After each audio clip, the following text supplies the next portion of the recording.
I'm Brown, and when I was a kid, I got to watch the Lord of the Rings Trilogy at the cinema, and I love them. They became some of my favorite movies. But I hate the Rings of Power. It sucks. Smithers, are they booing me? No, they're saying Boo Earns. Boo Earns. Are you saying boo or boo earns? Whoa, whoa, whoa, whoa. Does that make me racist? Of course not. So then, how did Rings of Power miss the mark from being a part of one of the most beloved and successful franchises of all time? This is necessary. This is a revolutionary moment within our time, and to be the poster child of accessibility for people of colour, for women. Now we see us. Now we're here. We are heard. We are seen. It is our time, and it's our turn. We are both activists off screen. We have a deep-rooted connection to wanting to make the world a better, more equitable place, and to serve our communities. You know, we're choosing to tell it in these times, so we should represent it for these times. What message do you have for the book purists, the fans that are married to the Peter Jackson films? Read the books. He wrote a lot. Oh, I see now. But then, what makes the Lord of the Rings trilogy a masterpiece? Is it the countless memes? What about breakfast? You've already had it. We've had one, yes. What about second breakfast? Showing that men can be vulnerable and still masculine at the same time? Or is it the themes of friendship and companionship? Or showing women in different roles that are authentically feminine without boxing them in? An epic fantasy story? An amazing cast dedicated to bringing out their best performance? Probably. But in all seriousness, I want to look at why the Rings of Power failed by talking about some of the important elements that brought the show down, and why on the other hand, The Lord of the Rings will always remain a timeless masterpiece treasured by many around the world. It all starts with intentions. Even when the Rings of Power was announced many years ago, people didn't have much hope. A multi-billion-dollar company called Amazon was spending $1 billion on this TV show. Because we all know how amazing billion-dollar companies are when they get a hold of an IP. Right from the offset, the intentions were suspicious. Then the show came out, and this is what happened. What? Modern hairstyles for elves? What the fuck? What else is going to be in this show? You know, we're choosing to tell it in these times, so we should represent it for these times. The goal was to make a profit, as well as push modern agendas onto this fantasy world. It wasn't just the showrunners but the actors too, who wanted to retell Tolkien's world but with a modern, Western perspective held by some communities, such as diversity. Things that were not needed, but instead craved for to be in the show. Yes, sounds familiar, doesn't it?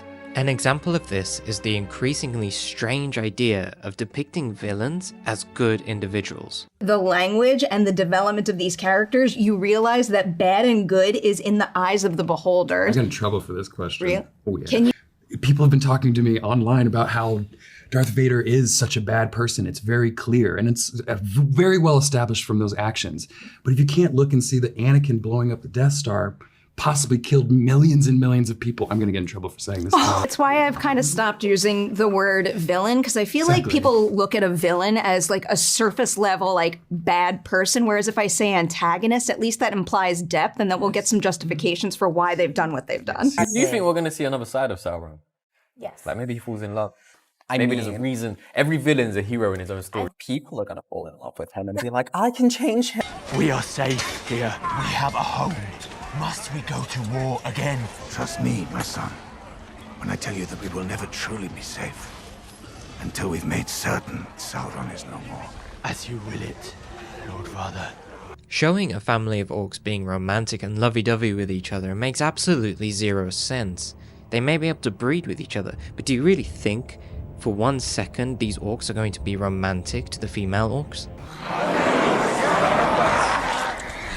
To also just set the record straight, you can show a villain's trauma and how they became who they are today. My Hero Academia is an example of this, but it has to make sense, becoming a plot point in the story, such as how the hero will take down the villain. It can't be forced upon an antagonist that they suddenly have good traits too, as if the heroes in Lord of the Rings will stop killing orcs because they have families now. They clearly wanted this show to tell a message, one of diversity, inclusion, and representation. But that is the problem with the foundation of the Rings of Power.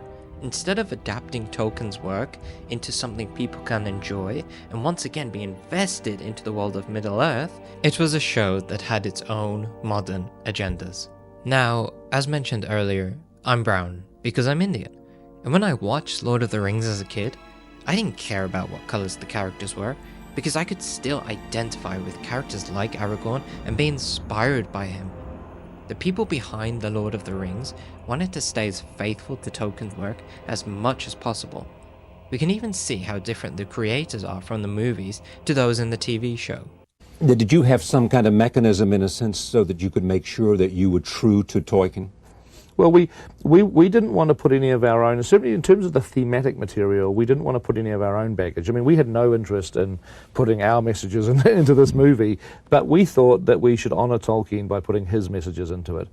And we thought he cared about things. The countryside and the rise of evil, and he cared passionately about certain issues. And we thought what we should do to honor him is to make sure that what he cared about ends up in the movie. That's what we tried to do.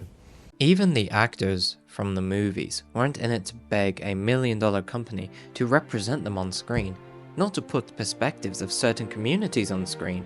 Instead, they wanted to do the best they could at bringing these characters to life.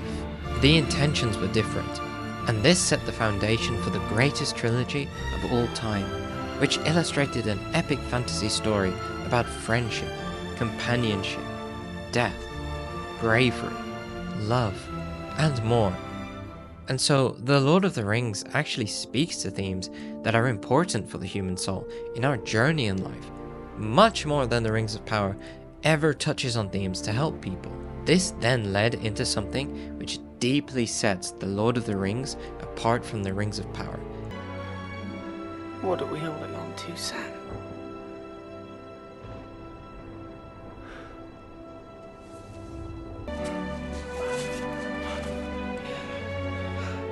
There's some good in this world, Mr. Frodo.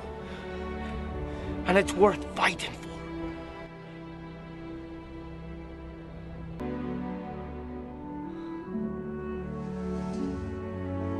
When watching The Rings of Power, there isn't a delivery of a sense of heart nor soul between the characters.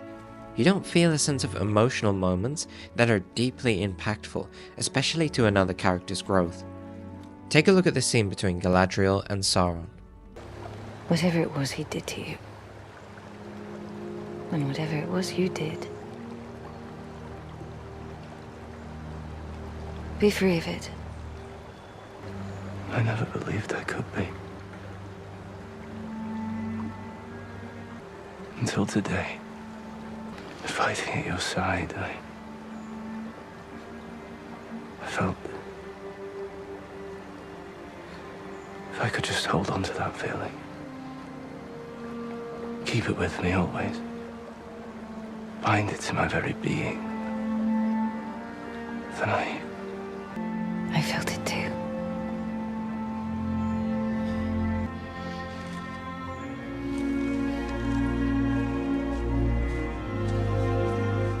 Lord Halbrand. This doesn't work on so many levels. Firstly, it looks like it's trying to bridge a romance between Sauron and Galadriel, which is incredibly stupid. Secondly, from what people have already seen of Galadriel, she's an unlikable character. Therefore, what is there to emotionally invest in? Another example is the early scene with Galadriel and her brother. Do you know why a ship floats and a stone cannot? Because the stone sees only downward, The darkness of the water is vast and irresistible. The ship feels the darkness as well, striving moment by moment to master her and pull her under. But the ship has a secret. For unlike the stone, her gaze is not downward but up, fixed upon the light that guides her, whispering of grander things than darkness ever knew. But sometimes the lights shine just as brightly reflected in the water as they do in the sky. It's hard to say which way is up and which way is down. How am I to know which lights to follow? But that seems so simple. The most important truths often are. But you must learn to discern them for yourself. I won't always be here to speak them to you. You won't? Firstly, no one knows what he's talking about because it makes no sense. This dialogue is over-exaggerated in an attempt to copy what The Lord of the Rings does, which teaches lessons to characters that the audience can also learn from. But it fails epically here, coming across bland and confusing. They try to make it sound like Lord of the Rings to get the audience pulled into this world, yet ironically pushing them away. By comparison, here is a scene from Fellowship of the Ring. I wish the ring had never come to me. I wish none of this had happened. So do all who live to see such times, but that is not for them to decide. All we have to decide is what to do with the time that is given to us. There are other forces at work in this world, Frodo, besides the will of evil. Bilbo was meant to find the ring, in which case you also were meant to have it. And that is an encouraging thought. Frodo has already gone through so much and expresses not wanting the ring, to which Gandalf reassures him there is meaning as to why he has ended up with the ring, and that he has to make use of his time despite bad things happening. All of this can apply to our own lives, that there is always a silver lining to the things that we think are bad, that maybe they happen for a reason. The Lord of the Rings trilogy manages to show heart and soul, giving characters authentic, intimate moments of connection, alongside teaching us all wisdom. This is a big reason why The Lord of the Rings has universal appeal, because it's not afraid to be vulnerable. For instance, showing that men can be vulnerable with each other not only illustrates more depth of those characters, but generates more representation than the Rings of Power ever could. Because in this specific case, it hits a core issue that men face in the world, which is the fear of being vulnerable and being seen as weak by other men or women. And they didn't make this the forefront or intention of the trilogy, it came about naturally. Another example is the connection between Frodo and Sam, portraying a deep bond of companionship between people, and even on the gender side, that men can also show love and support for each other and have an intimate connection. This bond between Frodo and Sam applies to anyone though, regardless of gender, as it shows, despite the ups and downs, the true value of compatible friendship. I wonder if we'll ever be put into songs or tales. What? I wonder if people will ever say, let's hear about Frodo and the ring. And they'll say, yes, it's one of my favorite stories. Frodo was really courageous, wasn't he, Dad? Yes, my boy. The most famousest of hobbits. And that's saying a lot. You've left out one of the chief characters. Samwise the Brave. I want to hear more about Sam. Frodo wouldn't have got far without Sam. Now, Mr. Frodo, you shouldn't make fun. I was being serious. So was I. Having spoken of gender, because it was such a pushed upon intention from the actors and creators of Rings of Power, let's talk about the other side of the equation. No man can kill me.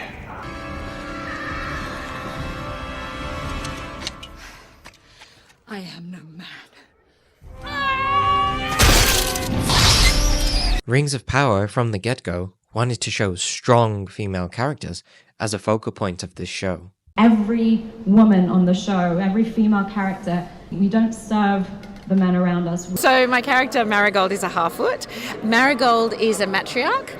She is in charge of her family. She rules the roost. The cliche is that the male character comes in and sweeps the woman off her feet, and that she's demure and she's, and this is the opposite of that. I love that she's an empowered woman.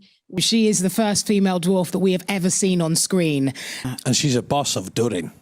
I can't wait to see you guys. So in essence, they wanted to create the character of a girl boss, someone who can do everything and anything. They trap femininity into a box of being independent, not needing the other gender, doing whatever they want and being the boss. A perspective from today's world, held by some people. An example of this is in the first episode, where we are shown Galadriel leading a group of soldiers in search of Sauron. The showrunners believe that being a girl boss and being a powerful woman means being cold, distant, unlikable, and hard, the opposite of being soft, warm, compassionate, and showing care. A soldier asks, Commander Galadriel, this company has followed you to the very edge of the world, but none who ever dared search for this last stronghold has ever found anything. It's been years since the last orc was sighted. Is it not possible the other commanders are right, and our enemy is no more? Night is closing in. How long can living flesh endure where even sunlight fears to tread? Perhaps we would be wise to camp here, and tomorrow begin the journey home. We are losing the light. Instead of being with her group, she's determined to go it alone, almost being annoyed by them, which makes her unlikable because who wants to be like Galadriel in this? The show also doesn't change her character. Due to this fixed, flawed perspective of femininity, we end up with badly written characters and thus badly written scenes. Take a look at this stupid scene from the show. I wouldn't advise that. I can't very well let her leave. You could, if you knew exactly where she was going. She is pushing past Númenórean gods, who are meant to be incredibly strong warriors in lore, with such ease, and who also won't do anything to her. Rings of Power doesn't know how to make good characters that are women, and fails at female empowerment. Compare this to Lord of the Rings and the way they represent their female characters. They each have roles which represent different feminine qualities. For instance, Galadriel with her intuition and wisdom. Even the smallest person can change the course of the future. Arwen with her softness and ability to make Aragorn feel safe and open up his heart.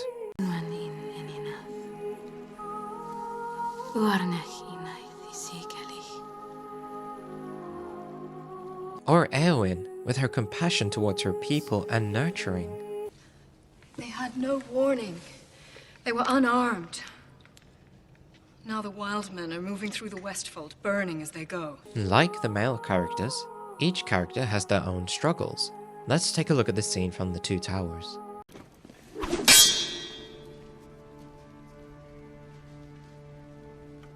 You've some skill with a blade. The women of this country learned long ago. Those without swords can still die upon them. I fear neither death nor pain. What do you fear, my lady? A cage. To stay behind bars until use and old age accept them. And all chance of valor has gone beyond recall or desire.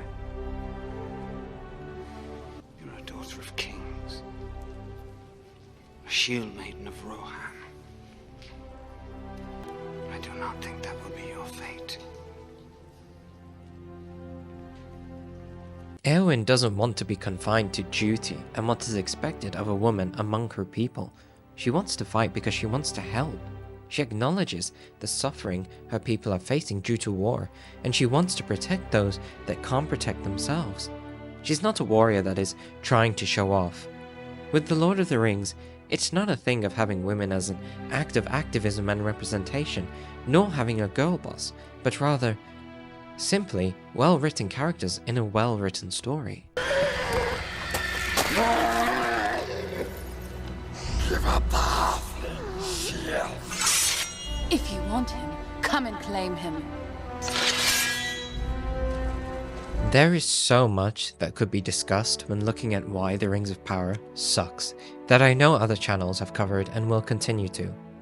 But in addressing these core issues about the differences between the show and the movies, it's easy to see why The Rings of Power failed. right from the start with the intentions they had of wanting to turn this fantasy world into a modern, Western world of representation and diversity just to see themselves on screen. It is missing what made The Lord of the Rings so extraordinary and a worldwide phenomenon in the first place. The people who made that trilogy didn't care about seeing themselves on screen, but rather wanted to simply bring to life the amazing characters from Tolkien's brilliant books. They cared about adapting Tolkien's world onto the big screen. For other people of color like me, we didn't care about seeing ourselves on screen. No. We identified with the characters that were illustrated already in The Lord of the Rings, and so we got to love this franchise for what it truly is. The creators of The Lord of the Rings, they poured their own love, passion, and hard work into this project, and as a result, these movies hold a very special place in many people's hearts. This year's 5 nominees for Best Director. There's a reason they save Best Motion Picture for last. Come from 3 different continents. They include Academy veterans and first-timers. It's the sum of all the ingredients. Their projects ranged from a low-budget movie shot in 27 days and an epic that took several years to complete. But as different as they all share one thing in common. The end of a journey that always starts with a dream, and an incredible talent for filmmaking. And the Oscar goes to... It's a clean sweep. Peter Jackson. The Lord of the Rings, Lord of the Rings. Return of the King, Barry M. Osborne, Peter Jackson, and Tran Walsh produced. This is the 2nd Academy Award tonight for Peter Jackson. This is the 11th Academy Award win tonight for The Lord of the Rings, The Return of the King. If you stuck around for the entire video, thank you so much for watching. If you also enjoy my content, feel free to hit that like button and subscribe. I have plenty more content in the future for you guys, so see you next time.